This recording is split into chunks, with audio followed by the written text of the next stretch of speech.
您的早晨是与平静还是恐慌？当您睁开眼睛的那一刻，您的大脑是否已经像一匹脱缰的野马，开始了一场焦虑的马拉松，试图不灭甚至尚未燃气的火焰？您是否认识这种感觉？脑中的声音不是新一天的邀约，而是一连串担忧的轰发器。一夜之间饱满的手件箱，充满负面新闻的动态推送，看似无法攀登的任务清单，以及他人物性的期望压在您的肩上。您在一种余空的状态下开始新的一天，感觉自己已经吃到，已经在一场几乎还没开始的战斗中落败。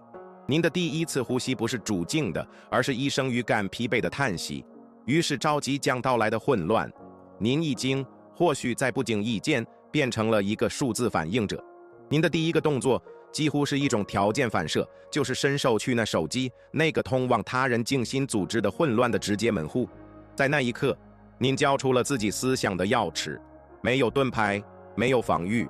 您刚刚苏醒，处于最脆弱状态的意识，立刻被外界的紧急事物所侵占、殖民和支配。您感觉自己就像风中的一片蝎子，被通知、邮件和信息的针锋裹挟，对自己内心的状态、自己的平静毫无控制。您一天的日程被除了您自己以外的所有人书写，您不是在过自己的日子，而是在其中苟延残喘，不断地对一个您未曾选择的剧本做出反应，失去了对自己精神领地的掌控权。但如果这一切都能改变呢？如果您一天的最初10分钟不再是通往混乱的门户，而是成为您围绕心之间利剑不可摧堡垒的神圣意识呢？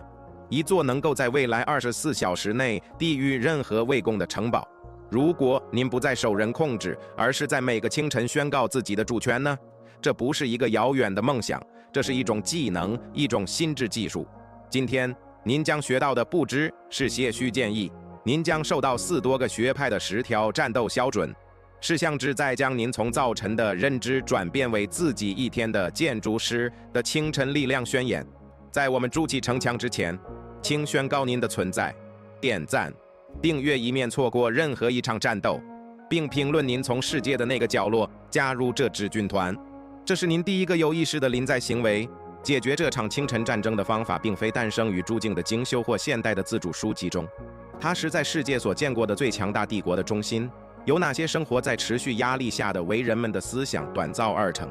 想象皇帝哲学家马克·奥勒留在日耳曼边境残酷的军事行动中，借着烛光为自己写下这些同样的教诲。想象塞涅卡，罗马最富有的人，在尼禄皇帝宫廷的知名阴谋中航行，将这些原则作为他唯一的道德落盘和精神护盾。想象艾比克泰的一个身为奴隶却找到了真正自由的人，不是在他身体被解放时，而是在他意识到他的思想是任何人都无法束缚的领域时。这不是理论知识，这是一本在战场、元老院和真实生活经济场上经过考验的操作手册。因此，请彻底忘记将冥想视为清空大脑或静坐等待启迪的被动行为。您将要练习的是战斗标准，是清晨力量宣言。这里的目标不是被动，而是主动的准备。我们不是在清空思想，而是在武装思想。这是一种心智战争的技术，一个赢得所有战役中最关键一场，决定所有外部战役结果的内部战役的策略库。您将学会的不是对世界漠不关心，而是在其中保持战略性的专注和至高无上的冷静。这是一个在战斗前战斗的士兵与一个在沉默中已经遇见并为胜利铺平道路的将军之间的区别。您的心智是一座堡垒，而这10条宣言是您每日筑起城墙、茉莉道锋、部署弓箭手的意识。每个早晨，在混乱的帝军、统治、要求、新闻甚至出现在地平线上之前，您就已经准备就绪。这些宣言中的每一条都是您在内在城墙上安放的一块砖，是使您的城堡坚不可摧的有一层保护。外面的世界可能是噪音，但在这里，在您的领地内，将有战略性的静默和深深的控制住在。您是掌控者，您将不再允许早晨听到的第一个声音是别人的，而是确保它是您自己的声音。权威、意图和力量的声音。现在，训练开始。深呼吸，这不是一个智力练习，这是您灵魂的中心校准。您即将在您的脑海中刻下这10条宣言，它们将构成您内在堡垒的结构。每一条都是一个工具，一件武器，一层您将在每个黎明为自己军火库增添的盔甲。重复它们，感受它们，内化它们，直到它们成为您的第二天性，成为您心智的默认操作系统。从早晨的认知到自己一天的建筑式的路程，就是由这是从时间铺就的。让我们从第一条开始。第一条清晨宣言：记住你终将已死。是的，从死亡开始，告诉自己我是犯人。这不是一个病态或令人沮丧的联系，恰恰相反，它是现存最强大的聚焦和澄清工具。4多个学派称之为 memento mori， 勿忘你终有意思。这个提醒能让一切事物回归其应有的位置，它能消除琐碎，照亮本质。当您直面自己时间有限这一事实时，您便为一天中的每一个行动注入了紧迫感和目的感。您不再推理生活，而是开始以它应有的强度去生活。这里的内在冲突是显而易见的。我们的文化逃避死亡，我们隐藏它，否认它，生活在时间无限的幻觉中。这种幻想是我们自慢，让我们拖延重要的事情，沉溺于微不足道的担忧。心智自然会反抗这个真相，祝愿选择舒适的分心，也不愿选择敏锐的意识。但有一条网络评论或工作中的一个小错误，比直面每一秒失去都无法挽回的是什么容易得多。接受死亡是一种勇气，是大多数人一生都在逃避的行为。他们祝愿生活在琐事的牵波水面中，想象以为将军被告知他只有24小时来确保一场战争的胜利，他会如何行动？他会把他的士兵浪费在无用的战斗中吗？他会把时间花在空洞的理解上，或担心其他将军的看法吗？不，每一个决定都会精准，每一个行动都会至关重要，每一个命令都会带有存在的分量。它将是绝对专注的化身。通过练习 memento mori， 您就任命了这位将军为您当天心智堡垒的指挥官。您赋予他权力，去学兼多余，只专注于对今日生理真正重要的事情。这种对有限性的意识不会使您堡垒的城墙变弱，相反，它使他们更智能。它充当一个过路器，照亮真正值得您捍卫的东西：您的品格、您的时间、您的行动，并揭示那些不过是城门外无足轻重的噪音。面对每一个挑战、每一个人物、每一次互动，您都会问自己：考虑到我的时间是有限的，这件事真的重要吗？这就是我选择花费我生命中不可替代的一部分的方式吗？这个问题的答案是您最真实的向导，是您通往美好生活的罗盘。通过应用这第一条宣言，您获得的力量是彻底的清晰。您不再害怕小的损失，因为您明白唯一重要的大损失。您不再将宝贵的精力浪费在经不起临终考验的事情上。您不是怀着恐惧去过今天，而是带着一种充满活力的欣赏，一种只有意识到今天是你唯一能保证拥有的东西是才会产生的生命力。您变得专注、勇敢，最重要的是活在当下。第二条清晨宣言：区分什么是你的，什么不是。这是4多个哲学的皇冠上的明珠，即所谓的控制而分法。艾比克泰的精辟地总结了它：有些是在我们控制之下，有些则不然。什么在您的控制之下？只有您的内在领域，您的思想，您的观点，您的判断，您的选择，您的行动。谁也不在您的控制之下，实际上是其他一切：天气、经济、他人的行为，他们对您的看法，您的健康，您的财富，过去和未来。您早晨的第一个任务就是在沙滩上用绝对的清晰画出这条线。困难在于我们最深层的编程。人类的心只是一台试图控制不可控制物的机器。我们因交通堵塞而沮丧，因一句批评而痛苦。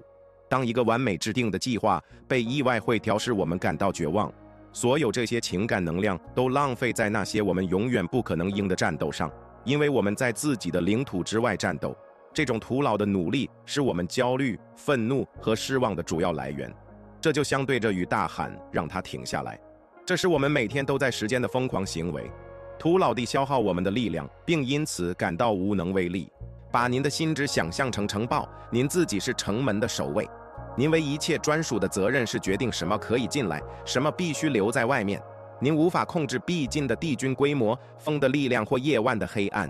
如果您为了对抗这些事情而放弃岗位，城门将无人守护，堡垒将被攻破。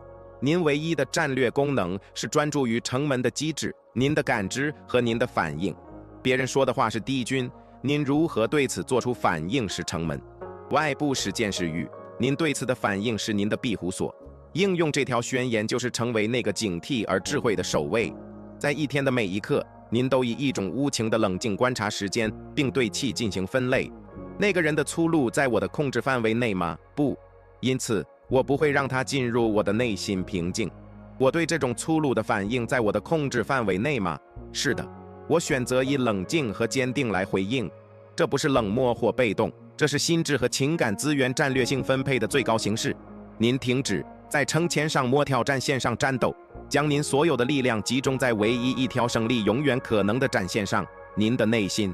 您通过这种时间解锁的力量是注境和效率。您收回了大量先前浪费在无用担忧和无理挫折上的能量。您成为世界上一个更有效的变革推动者，因为您从一个冷静和控制的中心出发，只专注于您确实可以移动的杠杆。您的平静不再是依赖于外部世界的条件，而是一个有意识的决定，一个您居住的堡垒，无论外面狂风暴雨如何肆虐。第3条清晨宣言：遇见今天的挑战。4多个学派称之为 premeditatio malorum， 即对恶的预象。这不是邀请您悲观或焦虑，恰恰相反，这是一种心智疫苗。没有哪支军队能在不先研究地形和预见敌人动向的情况下赢得战斗。同样，您必须在开始新的一天时，不仅要想象您的目标，还要想象可能出现的障碍，想象那场艰难的会议、拥堵的交通、意想不到的批评、您自己的懒惰或拖延，清晰地想象它们。内在的冲突在于，现代思维更喜欢付钱的积极思考。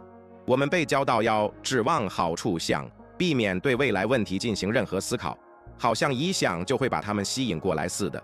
这种态度让我们变得脆弱和毫无准备。当不可避免的障碍出现时，我们措手不及，我们的乐观主义破碎，我们以阵凉、愤怒或恐慌作为反应。拒绝看待负面并不能消除它，它只会让我们在面对它时手无寸铁。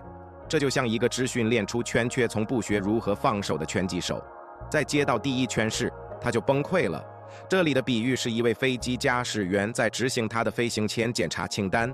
他检查系统不是期望发现故障，他这样做是为了确保，如果出现故障，他已经有一个应急计划。他遇见暴风雨不是为了害怕它，而是为了确切地知道如何驾驭它。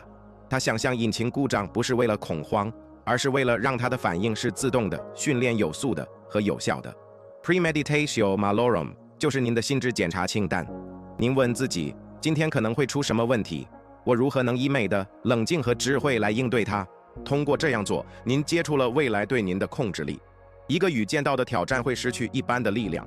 当艰难的回忆真的发生时，它不会让您感到凉哑。您已经在脑海中经历了它，并准备了您的回应。当批评来临时，它不会动摇您，因为您已经考虑过这种可能性，并决定了如何以平和的心态接受它。您实际上是在危险时进行排练。您将对未知的恐惧转变为准备充分的熟悉感。障碍不再是黑暗中的怪物，而是一个意志的问题。您已经为其准备了解决方案。您用这条宣言培养的力量是主动的人性。您不再是环境的受害者，而是预见环境的战略家。塞涅卡说，无论我们提前预见得多么好，它来临时都会显得更轻。您建立了一种冷静，它不是基于一切都会顺利的天真希望，而是基于无论发生什么，我都能处理的坚定信心。您不祈求风平浪静的大海，您学习成为任何风暴中最好的水手。第4条清晨宣言：障碍即是道路。在遇见到挑战之后，您必须改变对他们的看法。这里的宣言是向自己肯定，今天您遇到的每一个障碍都不在路上，它本身就是路。任何威胁要组织您的东西，资源的匮乏、他人的反对、您自己的弱点，实际上都是您进步的原材料。它是您为了变得更强壮而需要聚集的重量。它是锻造您拼格之钢的火焰。不要希望事情变得更容易，希望自己变得更好。我们的天性是把障碍看作不公，是我们生命剧本中的错误。我们抱怨，感觉自己是受害者，并寻找替代路线，一条绕过困难的捷径。我们问，为什么这会发生在我身上？这种心态削弱了我们，使我们处于一种被动的抱怨和怨恨状态。它让我们期望世界会去从于我们的意愿，而不是让我们自己变得更强大，以面对世界本来的样子。这种对现实的抗拒，这种与挑战的现实做斗争，才是我们痛苦的真正来源，而非挑战本身。马克·奥勒留用一个强有力的比喻完美地总结了这个想法。当在路上的东西变成了路，就像火，它会吞噬掉落在它上面的物体，并将其转化为火焰和光芒。您的心智必须变成那团火。同时的粗陋评论不是为了贬低您的侮辱，它是一个联系耐心和自控的机会。失败的项目不是一次失败，它是一次关于下次该怎么做的宝贵教训。体育锻炼的痛苦不是一种折磨，它是肌肉正在撕裂以变得更强的信号。您需要采纳这种连襟主事的心态，审视您预见到的挑战以及那些会意外出现的挑战，然后问：我如何能利用这个？这让我能联系那种美的，这迫使我发展那种力量。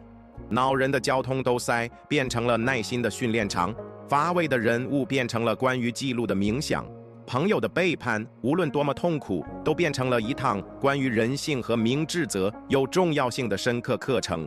没有什么是浪费的，一切都是染了。通过内化这条宣言，您将变得不可阻挡。挫折这个词的定义本身就从您的心智词汇中被消除了。事件失去了让您沮丧的能力，因为您不再视它们为障碍，而是视为要素。您发展出一种务实而强大的乐观主义，确信无论发生什么，您都可以从中获益和成长。您听之于生活的潮流抗争，学会利用它的力量推动您前进，变得比以前更强大、更聪明、更有韧性。第5条清晨宣言：采取宇宙视角，推后一步，在您的脑海中上升到您自己之上，您的房间之上，您的城市之上，您的国家之上。想象地球，一个在无限激进的太空中旋转的蓝色小球，看到大陆、国家、数十亿本波的人们，每个人都有自己的烦恼、恐惧和希望。现在在这个地图上定位自己，找到那个小小的微不足道的点，那就是您以及5分钟间看起来如此压倒性的问题。4多个学派称之为从上往下看，这是一个消灭自我和焦虑的练习。冲突在于我们生活在纤维镜下，我们的魔人宇宙是我们自己的毒气。工作中的一个小错误，一次琐碎的争论，对金钱的担忧，这些事情填满了我们整个事业，似乎具有巨大的重要性。我们的自我说服我们的问题是宇宙中最大、最紧迫的。这种扭曲的视角是压力和痛苦的持续来源。我们失去了相对看待事物的能力，失去了在宏大格局中看待我们生活的能力。我们被困在那些从更严阔的视角来看几乎微不足道的戏剧中。想象一下，您的担忧是您我在手心紧贴眼前的沙粒，它们挡住了您所有的视线。从上往下看，就是伸出手臂，移开那只手，看到沙粒的本来面目。在眼阔的海滩、海洋和天空之中，它们是微小且几乎察觉不到的。您对明天演讲的焦虑，从地球轨道上看，失去了其麻痹的力量。您对一句恶意评论的愤怒，在您思索每秒钟发生的数十一次人类互动时，便烟消云散了。这个联系的目的不是让您感到微不足道，而是为了解放您。他把您从自己眼前问题的保证中解放出来，他把您与更宏大的事物联系起来，人类社群、历史、宇宙本身。您意识到自己是宏伟复杂之今的一部分。4多个学派将此延伸到希罗克勒斯之环，想象我们周围同心圆的关怀，家庭、社区、国家、人类。人物是将这些外部的圆圈拉得更近，与所有人产生一种亲近感 sympathia。 您从这条宣言中获得的力量是注景和宽宏大量。您的个人问题被放在了他们应有的位置。当您意识到所有事物的无常和相对离度时，您会产生一种深刻的冷静。这不会让您变得冷漠，相反，它解放了您，让您能以更大的勇气和更少的自我去行动。您变得更宽容，更有耐心，并与他人更有连结，意识到我们都在这个旋转的小小岩石上进行着我们自己的战斗。您获得了帝王的视角，鹰的视野。第6条清晨宣言：如是看待事物，不加评判。您现在的任务是成为一个对现事物情客观的观察者，从您自己的心智开始。4多个学派教导说，困扰我们的不是时间本身，而是我们对时间的判断。雨不是屁的，它只是从天上掉下来的水。您认为它毁了您的一天的这个判断，才是造成痛苦的原因。因此，今天早上，请致力于将原始事实与您附加给他们的情感故事分吃开来，结构您的印象。这极其困难，因为我们的心智是一台讲故事的机器。他看到的不是交通堵塞，他看到的是一个为了让我吃到二舍的阴谋。他听到的不是批评性的反馈，他听到的是我是一个失败者。我们给每一个原始时间都加上一层又一层的判断、情感和叙述，这是我们的默认设置。挑战这一点就是你找我们自身认知的潮流而上。他需要持续的警惕和有意识的努力去暂停、呼吸，然后问：这里到底发生了什么？我告诉自己的关于这件事的故事又是什么？马克·奥勒留以一种极端的方式实践这一点。他强迫自己将一道奢华的菜肴描述为一条鱼的40，一只鸟的40。他将最昂贵的葡萄酒描述为发酵的葡萄汁。他这样做不是为了分饰技术，而是为了打破市场营销、文化和他自己的印象是加在事物上的魔咒。他想按现实本身的条件来看待现实，而不是按社会叙事的条件。您也应该对您的问题做同样的事。工作中的灾难，客观上是电子表各种的一个错误；社交上的羞辱，是某人表达了与您不同的观点。通过实践这种结构，您成为了自己心智的侦探。当您感到像愤怒或焦虑这样的强烈情绪时，停下来，把它当作一个警报。问：是什么印象引发了这种情绪？让我们来审视它。这是一个事实还是一个判断？它在我的控制范围内还是之外？您拿起那个印象，将它置于逻辑的冷光下，解剖它，直到只剩下赤裸裸的真相。之前那个可怕的怪物，原来只是投射在墙上的一个影子，没有实质内容。这种实践的结果是情感的自由。您不再是自己自动反应的奴隶。通过在时间和您对它的判断之间创造一个空间，您赋予了自己选择回应的权利。我们称之为痛苦的大部分内容，在客观性的审视下都会烟消云散。您1、2人的清晰都在世界中航行。看待事物不是按照您担心的样子，也不是按照您希望的样子，而仅仅是按照他们本来的样子。而所有明智和有效的行动都源于这一点清晰。第7条清晨宣言：承担彻底的责任。这条宣言简单而残酷。您脑海中发生的一切都是您的责任，您的情绪、您的反应、您的故事。您是原因，不是您的老板，不是您的伴侣，不是政府，不是过去。只要您为了自己的内心状态而责怪自己之外的任何事物或任何人，您就是一个受害者。而受害者根据定义没有权利。要成为建筑师，您必须首先选成对您内在工地的完全所有权。您是源头，对此的抗拒是巨大的。责备很容易，它很疏固，它减轻了责任的负担，并给我们一种道德上的正当感。我之所以这样，是因为他们做了什么。这个叙述，虽然有人，却是最削弱力量的。他把您幸福和内心平静的钥匙交给了别人，允许他们的行为来决定您的内心状态。这是努力的心态，等着世界改变，自己才能感觉好起来。4多个学派采纳了相反的心态。过往的心态，无论外部环境如何，都统治着自己的内在领域。这里的比喻是温度基于恒温器。温度机制是对环境做出反应，如果热，它就先施热；如果冷，它就先施冷。它没有主动权，只反映外部条件。这就是责备他人的人，而恒温器则设定温度。它不对环境做出反应，它影响环境。如果房间变冷，它就打开暖气，回到它设定的温度。承担彻底的责任就是决定成为自己灵魂的恒温器。您设定温度，您决定您的状态。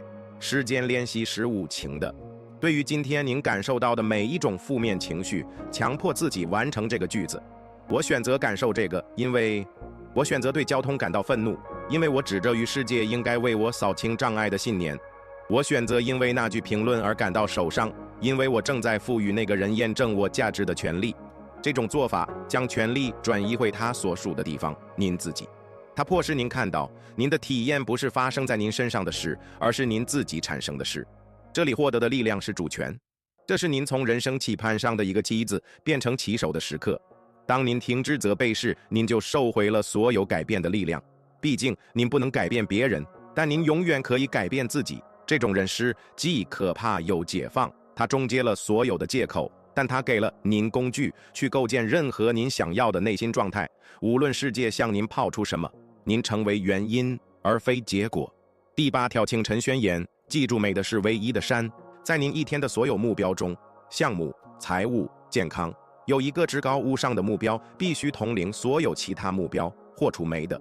对于40多个学派来说，美德不是一个迂腐陈旧得到的概念，它是人类卓越的同义词。它意味着以勇气、记录、正义和智慧行事，这是唯一真正的山。所有其他事物、财富、健康、声誉、快乐，都是值得偏爱的无所谓之物。它们是拥有固然好，但没有内在价值，也不能定义您生命质量的东西。这与现代社会教给我们的一切背道而驰。我们被变成去在外部事物中寻求幸福。我们相信，当我们得到晋升、买下房子、找到完美的伴侣、受到他人钦佩时，我们就会幸福。我们用我们所有的精力去追逐这些外部目标，并将我们的幸福与他们挂钩。问题在于，正如我们在控制而分法宣言中看到的，所有这些事物最终都超出了我们的完全控制。将我们的幸福建立在他们之上，就是将我们的房子建在沙滩上。想象一个弓箭手，他的目标是射中靶心，他可以控制训练、弓的选择、姿势、呼吸、房间的时刻。所有这些都属于美德的范畴，尽其所能做到卓越。然而，一旦坚持开弓，他就超出了他的控制。一阵风可能会吹偏他，靶子可能会移动。对于40多个弓箭手来说，成功不在于射中靶心，值得偏爱的无所谓之物。成功在于尽可能做出最完美、最符合美德的一射。结果在命运之手，努力在您自己手中。因此，对于今天来说，您的主要目标不是过一个富有成效的一天，或者避免麻烦。您的主要目标是过一个有美德的一天。面对每一种情况，主要的问题不是我能从中得到什么，而是我如何能以勇气、智慧或正义来应对这个。生产力和外部的成功可能会也可能不会随之而来，但它们是副产品。真正的奖赏是您品格的质量，这是唯一没有人能从您身上夺走，并且您将带入生命中每一刻的东西。通过遵从这条宣言生活，您会找到一个坚不可摧的自尊和住进的源泉。您的价值干不再依赖于不稳定的外部结果，它来自内在，来自您在每一刻都致力于成为最好的自己的风险。您可能在一个项目上失败了，但行动却充满了勇气。您可能遇了钱，但行为却公正。您可能受到批评，但行为却正直。因此，您晚上可以安心入睡。那种平静是任何外部验证都买不到的。您找到了真正的财富。第9条清晨宣言：培养内心的住境。在一个每时每刻都在尖叫着争夺您注意力的世界里，您最激进的权力行为是培养住境。不仅是外部的住境，关掉通知更是内心的住境。这条宣言是在一天中找到一些时刻，简单的停下来，什么都不做，不加评判的观察，不慌不忙的呼吸，在现代生活的飓风中创造一片住境的路舟。住境是智慧的绽放的空间，它是所有良好决策和清晰洞察力用线的沃土。我们的社会害怕住境，我们用播客、音乐、闲聊来填满它，用任何东西来避免与我们自己的思想对抗。安静让我们感到不舒服，它像一面镜子，迫使我们审视内心真正发生的事情，审视我们的焦虑、我们的不安，保持持续的噪音，生活在心智的反应性表面，比嵌入我们自己意识更深、优势甚至更汹涌的水域要容易得多。但只有在那些深处，才能找到真正的平静。这里的比喻是一杯有泥沙的水，如果您不断地摇晃它，谁就会保持浑浊不清，您无法看穿它。现代生活就是这种持续的摇晃。住境就是把被子放在桌子上，让你沙沉淀下来的行为。仅仅是等待，什么都不做，谁就会变得清澈。您的思想和情绪就是泥沙。当您停下来，当您允许自己安静下来时，骚动就会减少，清晰就会自然浮现。您开始如实地看待事物，而不是按照您焦躁的心智扭曲它们的样子。这个联系很简单，但并不容易。从您的早晨开始，在拿起手机之前，花2分钟绝对的安静，只是感受您的呼吸，观察窗外头进来的光。在一天中，在电梯里或在咖啡馆排队时，不要拿起手机，就只是站在那里，呼吸，观察您周围的世界，找到这些驻静的微笑时刻。它们就像您日常生活沙漠中的绿洲，它们是通往理智、临在和视角的门户。不要低估这些微小的、无声的反叛行为的累积力量。从这种实践中散发出的力量是自控力。在驻静中，您学会倾听自己直觉的微弱声音，而不是您自我或恐惧的响亮尖叫。您变得不那么被动反应，而更有意识的回应。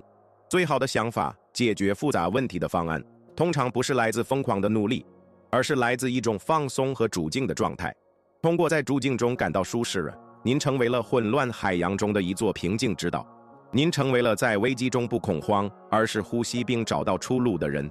第10条，也是最后一条清晨宣言：热爱你的命运。Amor Fati。这或许是所有4多个小准中最勇敢、最具变革性的一条。在您尽了一切努力，遇向了困难，专注于您所能控制的溢美的形式之后，您必须接受甚至热爱发生的一切。不仅仅是容忍，不仅仅是忍受，而是拥抱每一个时间，每一个结果，就好像是您自己选择的一样。好的、屁的、丑陋的，一切，这是您的命运。您不会希望它有任何不同。对于一个不断希望现实能有所不同的心智来说，这听起来像是疯了。我希望这件事没有发生过，要是那件事不一样就好了。这种与是什么的斗争是所有痛苦的最终根源。这就像与过去争论一场注定失败的战斗。Amor Fati， 热爱命运，邀请我们超越单纯的接受。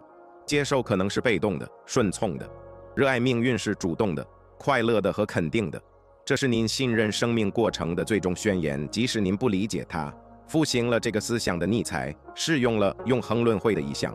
想象一下，您将不得不一边又一边地过着同样的生活，带着每一种痛苦和每一种快乐，直到永恒。您会在这种压下崩溃，还是回答汉式的再来一次 Amor Fati 的目标就是以一种您可以欢迎这种想法的方式生活。它是将每一个时间都转化为必要和美丽的东西，成为您路程中不可或缺的一部分。那个成为道路的障碍，您热爱它；那个教会您一刻的失败，您热爱它；那个让您更强大的损失，您热爱它。这是一个艺术家的心态，他不会因为一抹意想不到的颜色掉在画布上就丢弃它。相反，他把它融入进去，改变它，让那个意外成为作品中最美丽的部分。您的生活就是那块画布，每一个时间，无论计划与否，都是一笔。您的任务不是与那些您不打算画的笔红做斗争，而是将它们整合到您的杰作中。这发生了，太好了！这是我火焰的更多燃了，这是我故事的一部分。我不会用我的故事去交换任何人的。您通过 Amor Fati 获得的力量是终极的自由和无条件的喜悦。您从欲望和厌恶的循环中解脱出来。您不再将您的幸福寄托在特定的结果上，而是在生活的过程中找到喜悦。没有什么能真正动摇您，因为即使是最派的时间，也可以用一生使来迎接。您成为命运的伙伴，随生命走向的任何乐趣起舞。您不仅建立了一座堡垒来防御世界，您把整个世界都变成了您的家。今天早上醒来的那个人，那个数字混乱的被动认知已经不复存在了。取而代之的是一位建筑师，一位战略家，他内在领域的主人。通过这10条宣言，您不仅听到了言语，您建立了一个结构，您加固了您的防御，磨砺了您的感知，并宣示了您的主权。曾经劫持您的早晨焦虑，现在发现的是紧闭的大门和警惕的守卫。技术，这不是一个神奇的解决方案，而是一种日常时间，是在每个日出时更新的承诺。您现在感受到的平静和力量感不是偶然，它是可以构建的结果。早晨的战斗已经胜利，而这最初的胜利为一天中所有其他的胜利定下了基调。现在您真正的路程开始了。言语有力量，公之于中的言语在您和您的意图之间创造了一个不可磨灭的契约。心智的转变需要一个无力的显化，因此为了封印您对新身份的承诺，为了不仅在您的脑海中，更是在世界上刻下这个决定，拿起您心锻造的力量，并宣告它。去评论区用您所聚集的所有信念和清晰写下我是建筑师，不要让它只是一条匆匆的评论，感受这些词语的分量，让它们成为您自由法令上的官方印章，您新生活中第一块可见具体的转世。在这支记录严明的思想军团中，您并不孤单。如果您看到了最后，如果您吸收了每一条宣言并准备好时间，请展示您的力量，也请评论暴雷一注，这是我们的信号，我们的暗号，用以识别彼此，直到我们在这场日常战斗中找到了一个战友。点赞这个视频以壮大我们的军队，并将这条信息像等它一样分享给您知道的某个仍在清晨混乱密屋中密室的人，成为可以掌控一切的证明。每个黎明，我们的训练都将更新，我们将在这里终身我们的力量。下次小准再见。